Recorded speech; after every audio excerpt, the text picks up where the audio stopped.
اللہ اللہ اللہ اللہ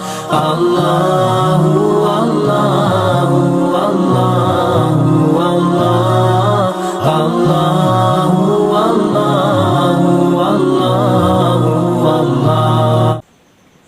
السلام علیکم ورحمۃ اللہ وبرکاتہ۔ محترم ناظرین، میں ہوں آپ کا میزبان مفتی مزمل۔ ناظرین، پچھلی ویڈیو میں نے جنات کے تعلق سے بہت ساری باتیں آپ کے سامنے رکھی کہ جنات کی پیدائش کیسے ہوتی ہے، وہ کہاں رہتے ہیں، کیا کھاتے ہیں اور کن کن شکلوں میں آ سکتے ہیں۔ یہ ساری تفصیل میں نے آپ کے سامنے پیش کی تھی، اور آج ہم ڈسکس کریں گے کہ جنات کن لوگوں پر آتے ہیں، اس کی کیا علامتیں ہیں، اور جنات سے ہمیں اپنی حفاظت کے لیے کیا طریقہ عمل ہونا چاہیے۔ تو پھر آئیے دیکھتے ہیں کہ اس کی کیا تفصیل ہے۔ جنات کے تعلق سے عام طور پر لوگوں کے ذہنوں میں یہ سوال ہوتا ہے کہ جنات کن لوگوں پر آتے ہیں۔ تو دیکھیے، بعض مرتبہ ایسا ہوتا ہے کہ جنات انسانوں پر عاشق ہو جاتے ہیں، جس کی وجہ سے وہ انہیں پریشان کرتے ہیں۔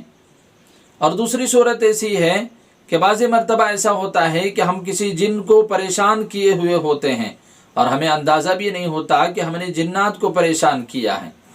کیونکہ میں نے پہلے بھی ایک بات کہی تھی کہ جنات کسی بھی شکل میں آ سکتے ہیں، انسانوں کی شکل میں آ سکتے ہیں، جانوروں کی شکل میں آ سکتے ہیں، کیڑے مکوڑوں کی شکل میں آ سکتے ہیں۔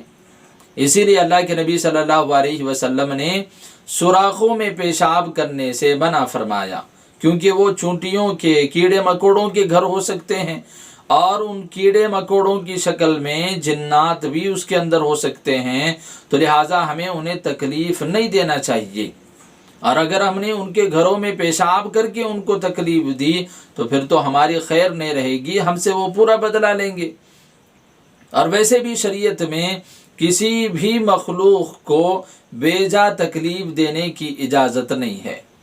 اگر آپ کو وہ نقصان پہنچانے والا ہے تو پھر آپ اپنی حفاظت کے حد تک کچھ کر سکتے ہیں، لیکن اگر آپ کو نقصان پہنچانے والا نہیں ہے، وہ اپنا کام کر رہا ہے، تو پھر آپ کو بھی اپنا کام کرنا چاہیے، اسے بیجا تکلیف نہیں دینا چاہیے۔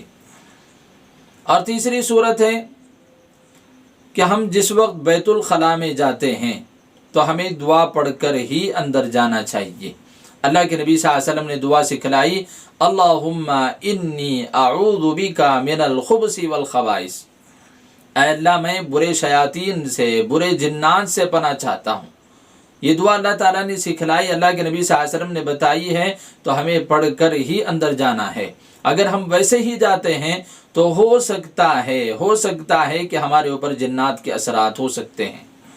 اور جیسے ہی آدمی یہ دعا پڑھ کر کے اندر داخل ہوتا ہے، اللہ تعالیٰ ہمارے درمیان اور جنات کے درمیان ایک پردہ حائل کر دیتے ہیں، جس سے ہماری حفاظت ہوتی ہے۔ اور چوتھی صورت ہے کہ عورتیں ننگے سر گھومتی ہیں، کھلے بال رکھ کر گھومتی ہیں، سروں پر پلو ڈالے بغیر گھومتی ہیں، اس کی وجہ سے بھی ان کے جسم پر جنات کے اثرات ہو سکتے ہیں۔